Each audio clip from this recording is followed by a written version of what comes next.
Ansambel Rütmikütid. Aitäh teile, et tulite meile külla. Otse Mulgimaa südamest Valakaudulas tõite meile see Roki Jumala poolt tervitusi. Aitäh. Aga head inimesed, sellega on meie tänane Elva bändide päev teine juba läbi. Vaba.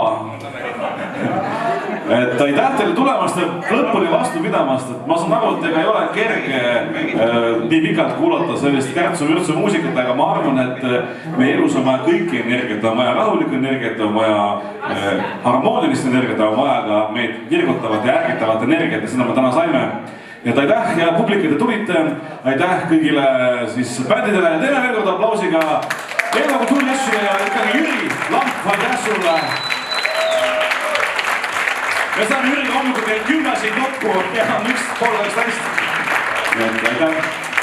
Nii et uute põnevate kohtumiseni, et võib-olla tuleb kolmas kord, ei tea, eks paistab, aga aitäh teile ja minge ära kottu nüüd.